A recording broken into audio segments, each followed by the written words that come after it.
Hello and welcome to the Digital Digest, your weekly breakfast of insights, tips and tricks and general information that will help anyone trying to move things forward in this digital world of accounting. This show is brought to you both by the Digital Disruptors and SB Digital that are pushing the boundaries in this digital accounting space. I'm your host, Ryan Piercy. I'm lucky enough to be joined by Jonathan Gaunt from FD Works to help us talk about handling scope creep in relation to digital transformation projects. And John knows a bit about this and we'll dive into why and what he's been doing to help resolve that towards the back end of this episode. But a good place to start is probably talking about what scope creep is. So, John, what is scope creep? Okay, so I think the first thing you need to kind of think about is what is in scope. So most of us have a proposal with our clients, and I think that's almost then the point of understanding what's in that. Then if there's anything which is over and above that, I think that's what we kind of class as scope creep. But it's also different services or different kind of activities, or can you just elements to it. But I think it's also changes in size of activities that you've been asked to do. So that might be your proposal says 5 members of staff on a payroll. When you start to get to 6 or 7, for me, the next one, that's where scope creep begins. Definitely, yeah. It's as you said, it can be in any way as long as it's outside the expectation. And the main problem of that is a difference in expectation between the client and ourselves when we're setting out a project. We might define something with an expectation of what we're delivering, and they may have a different expectation. So making it incredibly clear up front is something that needs to be done. And I guess associated with this, there's obviously key dangers. There's key problems that come out of it, most of them financial, but it can be relationship based as well. So from your experience, I guess, in any projects you've done, what are the main downfalls of scope creep? I think there's always the point where you're going back, you're constantly kind of going back to the client and saying, oh, this is out of scope, I'm going to have to charge you for it. So I think there's kind of elements whereby it's quite challenging at times.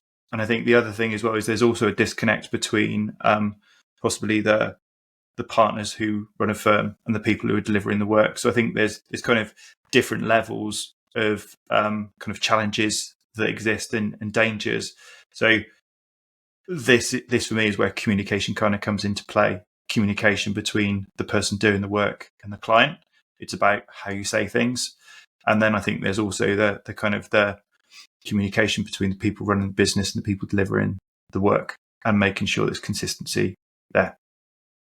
Yeah, expectation on what's actually possible to deliver.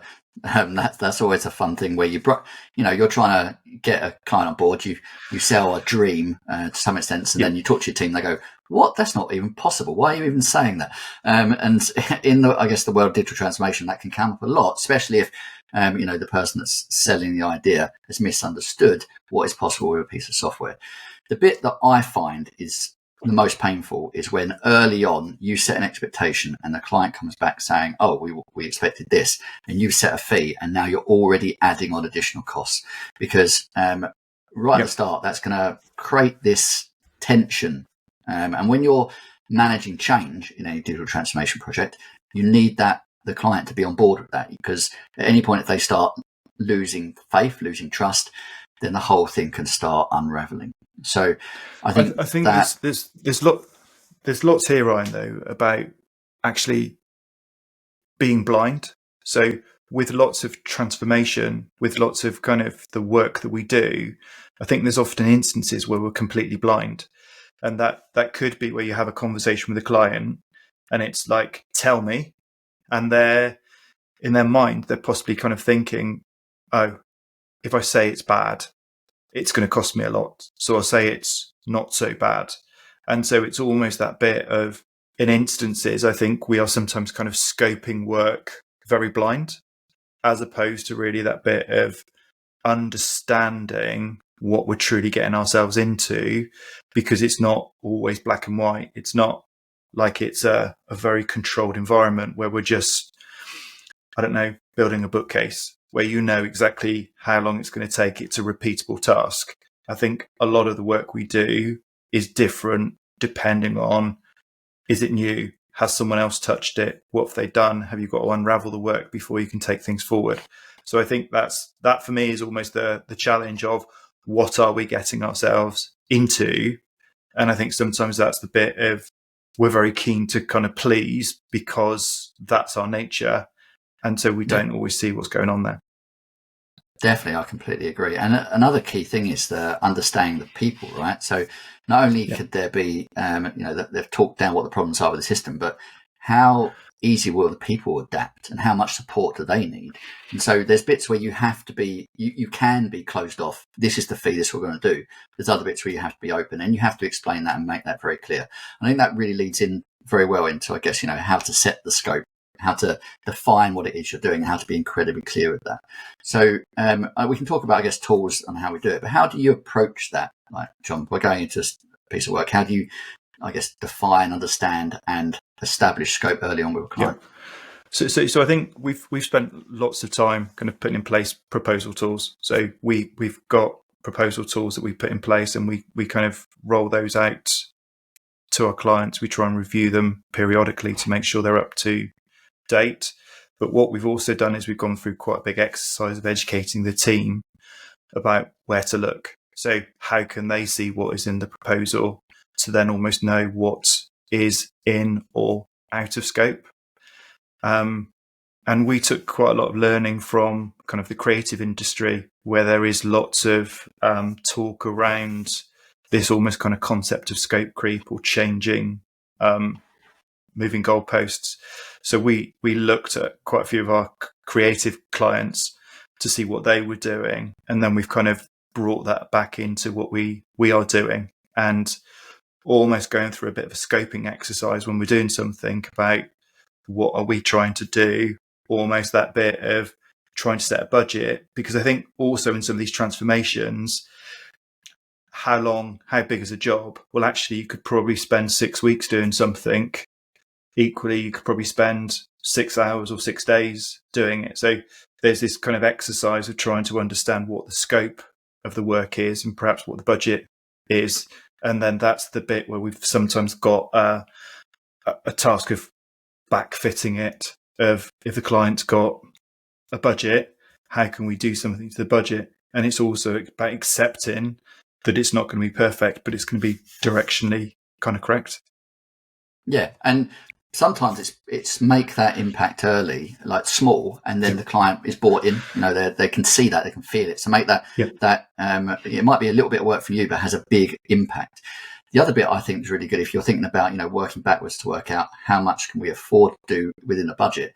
I always look at what's the impact we will have on the client and come from a value perspective. If we can make a difference, that they've got 2 full-time members of staff in finance, and by the end of this, only one full-time member of staff doing the finance work, and the other member of staff, can do something more productive in the business. Well, you're saving the entire salary there. Work that into your fee and how you talk about what you're doing, because that opens up doors for being able to deliver more value. Coming at those two angles, I think, is really, really important. I think there's also something there of there's a sales technique called Sandler selling. And one of the things they kind of talk about in there is almost tell me what you've done in the past. Because the reality is that our clients might have tried to solve this problem themselves. And so almost kind of going through that exercise of tell me what you've done in the past, tell me about some of the kind of the challenges this faces, it actually gets them to, they get a clonk moment of almost that bit of the penny drops, and they get it in perspective as to what some of the challenges are. So that actually it then helps you, because it's not simply wave magic wand, I'm going to be the savior. They get that acceptance that there's a challenge here. And so what you're doing is kind of complex, and there's areas of unknown. Yeah, definitely. And things will need to adapt, and you have to be clear up front about that. I guess the other thing before we kind of move into, what happens when things change, but early on, I always think when you're trying to set scope, try and take it away from time. Try and take it into tangible metrics you can work with. So, as you said, number of employees or number of transactions, or you're moving something from A to B. Like if we're trying to, I guess, migrate finance, it's number of years. How much data are you looking to move here? Anything you can do that's fixed is really important. And then caveat like in certain elements. So where you can, or where you have to kind of go, okay, well, this is like I always look at if we're managing a process. So if we're helping a vendor to implement, we'll say this includes 5 sessions. Like, caveat where you can, anything additional you'll charge for. So I think there's some really good techniques to use out there as well. There's a Moscow analysis, which is almost like the M is what must we have, and then there's the bits of what should we have and could we have and would you like. So almost there are some really kind of nice techniques to help you to understand what's important and to help kind of prioritize some of those kind of features. And then it's the bit if you can focus on all of the must-haves. The other thing that I've learned from kind of like a technology background and how they kind of approach things, sometimes it's that bit of addressing some of the bigger, more challenging things up front, because actually then that gives you an idea of, it helps you to deal with some of the uncertainty, but it also then feels as though you've got a bit of a win underneath your belt. So within the team, you're starting to get some successes, whereas sometimes we all too often we focus on the easy things and we leave the hard things to the end. So I think there's some lots we can learn by looking at what other industries are doing and how they approach a problem. Definitely, completely agree. So look, we talked a lot about setting initial scope, and that's really critical. But the topic is scope creep, when things change and what to do when that occurs. And I guess in what we do, ultimately there's always a bit where someone goes in and goes, "Oh, can we have this?" And you need to know, and you need to kind of, I guess, understand how to react to that. And normally, as you said, Jonathan, our normal reaction is, "Yeah, of course we can," and we'll see if we can just fudge it into what we've been doing and see if we can kind of recover in that. Which actually we're now delivering more value, and we should potentially pause and have that discussion with the client. Now, where it's time critical, that can be really challenging. So you do have to have a process in place that you can do this quickly and effectively. So have you got a way that you go through this, that when something changes, you've got like a way to flag it and then a process that you follow? So middle of last year, we created this kind of concept called change orders, where it's almost that bit of we've spotted that something's out of scope. How do we do a very simple, what's the scope of what we're trying to achieve, and how do we put a price against it? Now, the team were quite nervous of this element of how do we go back to the clients and say, scope's changing, this is the cost of it. So what we did in the first instance is we put in place a $0 work order. So effectively, if we were saying we're going to do 2 hours work at £75, the price should be 150. But what we're going to do is we're going to discount it. So that helped to get the team into the kind of process of raising these work orders, and then we would send it to the client. And what we're expecting back from the client is a simple yes, go ahead, or in some instances we were getting no. And that no was for 2 reasons. No, I don't want to pay for it, or no, I'll do it myself. So in both those scenarios, it feels like it's a win, because either you're doing the work and you're getting paid for it, or else the client is saying, don't do that work. And I think there's definitely instances here, Ryan, where the client is constantly just saying, oh, I get my accountant to do it, I get Ryan to do it, because he always says yes. And so I think it's then that bit of lots of the people we deal with are incredibly busy. And so actually pushing the work to someone who says yes feels like it's the easy way of doing it. So that bit of just putting something in front of them to create a bit of friction, even with the $0 value, helped us to build the habit, but it also got the client used to the fact of we're asking for, well, kind of, this is out of scope, therefore there's a price associated with it. Yeah, and I think what's really powerful actually with that is if you're showing them what the cost is and you're discounting it, you've created a positive experience for them, because they're like, they're throwing something in for free. And then if it's something, later down, there's another scope creep, there's another bit that wants to change, they're more open to paying for something.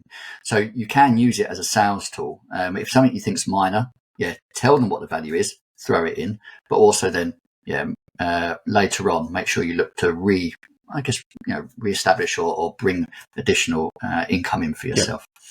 I think there's something also that's really important when something is raised by the client and they go, can you do this? I always like to think, actually, does this impact on what the ultimate desire of the client was to, their ultimate goal? Was it that they wanted to get this out of the system, but now what they're asking for detracts from that? It doesn't, it's completely outside of the initial scope, not just bolting on, but completely awry from it, and having that more challenging conversation of, do you need it? I think that's important as well. Yeah, we've also used instances where it's almost that how do they perhaps reuse their budget? So it might be we've got some work that's kind of scheduled in, but they're then saying, oh, can you do this and can you do that? That we're then kind of turning around, and it's almost that bit. If we know cash is tight with them, then what we might do is, well, why don't we not? We'll not do this piece of work right now, and we'll prioritize this work. So we're actually kind of giving them choices. But I think that's so important to go back to someone and say, well, I'm doing this, this, and this. Which of those is the biggest priority for you? So again, it's that bit of starting to kind of manage expectation around getting them to make the choice back to you as to what the priorities are. Definitely. And as you say, as well as cost, right, that could be time, because they need to get something done in a certain period. They're adding in more time and resource that we need to deliver on. Can we even deliver that in the time frame they want? We need to have those courageous conversations. Courageous conversation is incredibly important to have with clients. And as you said, getting your team to start that process of just informing them. You're not really going to have the difficult conversation, but you're getting the process of letting them know. And I think after a time, they realize, although the client may say they don't want to do it, it's not as painful that going back to a client as they first imagine, is it? So bring your team along is incredibly important. Have you got any, I guess, you've talked about creative industries. Is there good tools to use? I mean, like we're in the way we work, we use Word quite a lot for our proposals because of, the flexibility of it. But I know there's tools out there, such as, Go Proposals is an excellent example of that. And Ignition is another one where you've got got set structure. One thing that, before I ask you kind of what tools you use, that I like to be able to do is go, this is our proposed fee, the minimum level that we need to deliver to provide the end goal, and these are our optional fees, things that clients have asked for in the past, and kind of upsell that service. And we've found so many times that there's always some optional fees that are taken, some optional additional income that we can bring in, because clients see and go, oh, actually, that looks really helpful. That will really, really help me, because other clients have used it. They can see the value in that. But do you use specific tools or approaches to help bring these solutions in?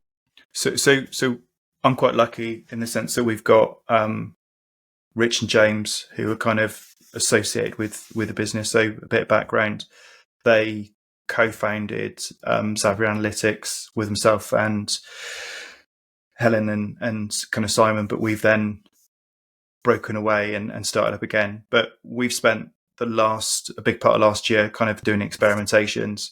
And so one of those was almost this work order kind of concept of how can we create something very, very simple, like how can we make it as quick as possible for the team to fill out something and then ping it to the client.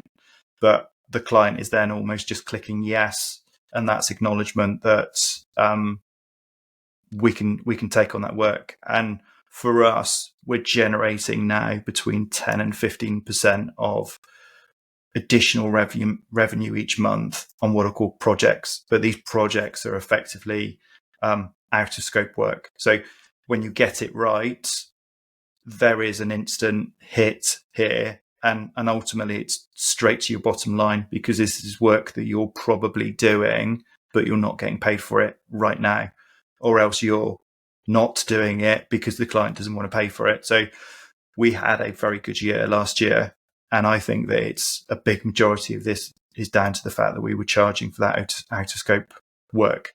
So if you ask, then there's definitely scope of recovering some of that. Yeah, and bring that in. And sorry, and I was just going to jump on that. I know that you've mechanized this, you've systemized this, and you've brought this into a software product that I know we've talked about in the pod. But for people that, if they've not listened to one of the recent podcasts, please do go check it out. The Digitals in the Cruel World podcast. But what is the name of that product? So it's Socket. So if you go to usesocket.com, you can see we've got a waiting list there. So effectively what we've done is we've looked at Go Proposal, we've looked at Ignition, and we felt that there's actually lots of kind of room for improvement around those tools. So simple things like, how do we create work orders? How do we give the ability to be able to do projects when you're scoping a proposal? How do we give you ranges? Because again, there is uncertainty. So we've really we've had the fortunate position of being able to build from the ground up. And that's where we felt as though there's a massive opportunity with Socket to kind of come in and not only give you something which is comparable, but also then to kind of take leaps and bounds from that. And we've been using FD Works for the last 4 or 5 months, and we're now open it up to some beta customers to kind of get their view and really kind of build it and shape it. Brilliant. And I know from the digital transformation space, we've looked at Go Proposal, we've looked at Ignition. They just don't work for how we deliver a service. So really kind of excited to explore Socket over time.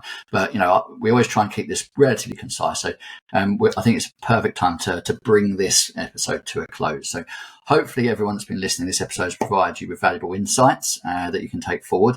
Please do check out the show notes, the links to Digital Disruptors, SB Digital, and of course Socket, where you can hopefully sign up for the waiting list and find out a bit more.